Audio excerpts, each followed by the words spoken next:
محترم بزرگوں اور دوستوں، پیارے اسلامی بھائیوں، افسوس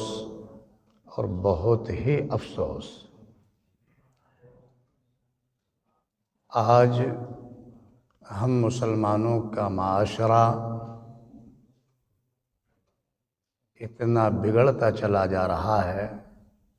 جہاں کہیں دیکھو تو عام مسلمان کی بات نہیں بلکہ خاص مسلمان جو پرہیزگار مسلمانوں میں جن کا شمار ہوتا ہے، ایسے مسلمان بھی کہتے ہوئے نظر آتے ہیں کہ میاں ہم تو شریفوں کے لیے شریف ہیں اور بدماشوں کے لیے بدماش ہیں، اور ذرا ذرا سی بات پر پہلے زبان درازی، پھر دست درازی اور پھر چاقو بازی، یہاں تک کہ گولیوں میں وہ لڑائیاں تبدیل ہوتی چلی جا رہی ہیں۔ افسوس ہے کہ ہم مسلمان ہونے کے باوجود بھی پٹھان کے نام پر، چودھریوں کے نام پر ہمارے اندر میں نے ایک جگہ بنا رکھی ہے، اور اس میں کی آواز لگاتے ہوئے نظر آتے ہیں، اور میں کی بنیاد پر ہی آئے دن جھگڑے ہوتے چلے جا رہے ہیں۔ پیارے اسلامی بھائیوں، یہ مسلمانوں کا معاشرہ نہیں کہلاتا۔ مسلمانوں کا تو اخلاق و کردار، رہنا سہنا، اٹھنا بیٹھنا اور ایک دوسرے سے ہمدردی اتنا بلند ہونا چاہیے کہ لوگ دیکھ کر آپ کی طرف مائل ہو جائیں اور آپ کے ساتھ جڑنے کے لیے تیار ہو جائیں۔ پیارے پیغمبر جناب محمد الرسول اللہ صلی اللہ تعالی علیہ وسلم نے ارشاد فرمایا، آپ نے مومن کی مثال ایک جسم کی مانند بتائی ہے کہ مومن ایسے ہیں جیسے کیا ایک جسم ہوتا ہے، اگر جسم کے ایک عضو کو تکلیف پہنچے، ایک عضو کو درد ہو تو پورا جسم اس درد کو محسوس کرے اور تکلیف محسوس کرے۔ تو ہم مومنوں کی مثال اللہ کے پیارے محبوب نے جسم کی مانند بتائی ہے کہ جیسے جسم کو ایک عضو کے تکلیف ہونے پر سارا جسم اس میں مبتلا ہو جاتا ہے، اسی طرح سے مومن کا دل اتنا نرم ہونا چاہیے کہ اگر کسی بھی مومن بھائی کو، کسی مسلمان کو، بلکہ کسی بھی انسان کو اگر کوئی تکلیف پہنچے تو وہ اپنی ہی تکلیف محسوس کرے اور اپنا ہی درد سمجھے، اور اس کے لیے ہمدردی، غم گساری اور اس کے دکھ میں اس طرح کا احساس ہمارا شامل ہونا چاہیے تاکہ اس کو کچھ حوصلہ مل جائے اور اس کا دل ہم سے راضی ہو جائے۔ یاد رکھو، اگر آپ کا پڑوسی دیوبندی ہو یا بریلوی ہو یا اہل حدیث ہو یا کسی دوسرے فرقے کا ہو یا غیر مسلم ہو، کسی بھی ذات، کسی بھی برادری کا ہو، مسلمانوں، یہ حساب و کتاب پروردگار عالم ان سے خود لے گا۔ آپ سے اس بات کا حساب نہیں ہوگا، آپ سے صرف اس بات کا حساب ہوگا کہ وہ کچھ بھی تھا، وہ تمہارا پڑوسی تھا، تم اس کے دکھ درد میں کچھ کام آئے، اس کی تنگ دستی کو دیکھ کر مذاق بناتے رہے، ہنستے رہے، اس کی غربت پر ہنسی ٹھٹا کرتے رہے، وہ تڑپتا رہا، بھوک سے پریشان رہا اور تم خوش ہوتے رہے۔ تو یاد رکھو، پڑوسی ہونے کی وجہ سے آپ سے اس بات کا حساب لیا جائے گا، اس بات کا حساب نہیں ہوگا کہ وہ پڑوسی کون سے فرقے سے تھا یا مسلم تھا یا غیر مسلم تھا، کس ذات کس برادری سے تھا، وہ خواہ کچھ بھی ہو اس کا حساب وہ اس سے لیا جائے گا، مگر آپ سے پڑوسی ہونے کے ناطے اس بات کا حساب لیا جائے گا کہ تم نے اس کی تنگ دستی کا مذاق کیوں اڑایا اور اس کے دکھ درد میں کام کیوں نہیں آئے۔ پیارے اسلامی بھائیوں، افسوس کی بات تو یہ ہے،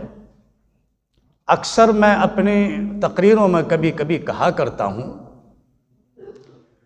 حالانکہ علماء کا مرتبہ تو بہت اونچا مرتبہ ہے، لیکن جو علماء سو ہیں، جو فرقہ پرور علماء ہیں، مسلم قوم کو ٹکڑوں میں بانٹ کر، جماعتوں میں بانٹ کر اپنی روٹیاں سیک رہے ہیں، تو ان کو اکثر فرقہ پرور ملا کہا کرتا ہوں۔ آج ایسے ہی علماء سو اور فرقہ پرور علماء ملاؤں کا یہ حال ہے کہ اس قوم کو جماعتوں کے نام پر ٹکڑے ٹکڑے کر کے، اہل حدیث کے نام پر، دیوبندی کے نام پر، بریلوی کے نام پر علیحدہ علیحدہ بٹھا دیا، اور ایک کو دوسرے کا ایسا دشمن بنا دیا کہ اس کے ذہن میں ہر وقت یہی خیال آتے رہتے ہیں کہ فلاں شخص ٹوپی تو اوڑے ہوئے ہے، کرتا پاجامہ بھی پہنتا ہے، نماز بھی پڑھ رہا ہے، مگر وہ فلاں فرقے کا ہے، وہ فلاں فرقے کا ہے۔ یہاں تک کہ اتنی بڑی دشمنیاں آپس میں پیدا ہو چکی ہیں کہ جس مسجد میں جن لوگوں کی زیادہ تعداد ہوتی ہے تو اس مسجد کو بھی اسی فرقے سے شمار کر دیا جاتا ہے کہ یہ مسجد تو اہل حدیث والوں کی ہے، یہ مسجد تو دیوبندیوں کی ہے، یہ مسجد تو بریلویوں کی ہے۔ میرے بھائیوں، سوچو، مسجدیں سجدہ گاہ ہیں، عبادت کی جگہ ہے، یہ رفاہ عام ہے، غریب ہو یا امیر ہو، مشرق کا رہنے والا ہو یا مغرب کا ہو، یہاں کا ہو یا کہیں کا بھی ہو، ہر شخص کو، ہر مومن مسلمان کو سجدے کرنے کی